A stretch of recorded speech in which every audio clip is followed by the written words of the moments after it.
മാറ്റത്തിൻ്റെ 4-ാം എപ്പിസോഡിലേക്ക് സ്വാഗതം. ഈ എപ്പിസോഡിൽ ഒരു കൊച്ചു കഥ പറയാനാണ് ഞാൻ ആഗ്രഹിക്കുന്നത്.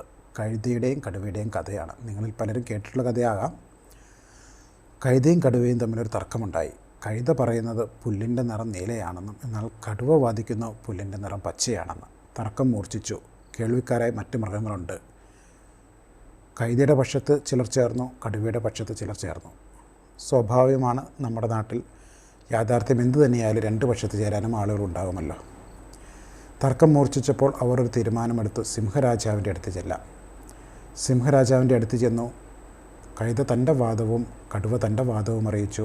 രണ്ടുപേരും പറഞ്ഞു, അല്ലയോ രാജാവെ, തെറ്റ് ചെയ്തവനെ അങ്ങ് ശിക്ഷിച്ചാലും. സിംഹരാജാവ് അല്പനേരം ആലോചിച്ചു. അതിനുശേഷം മറുപടി പറഞ്ഞു. വിധി പ്രസ്താവിച്ചു. 3 മാസം തടവും മൗനവ്രതവും കടുവ അനുഭവിക്കണം.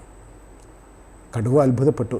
ഒരു സംശയരൂപേണ സിംഹരാജാവിൻ്റെ ചോദിച്ചു, അല്ലയോ രാജാവേ, പുല്ലിൻ്റെ നിറം പച്ചയല്ലേ, പിന്നെ എന്തിനാണ് അങ്ങനെ ശിക്ഷിച്ചത്? രാജാവ് പറഞ്ഞു, ശരിയാണ്, പുല്ലിൻ്റെ നിറം പച്ചയാണ്. അത് നീ പറഞ്ഞത് ശരിയുമാണ്. ഞാൻ നിന്നെ ശിക്ഷിച്ചത് അതിനല്ല. നിൻ്റെ തെറ്റ് കഴുതയോട് തർക്കിച്ചു എന്നതാണ്.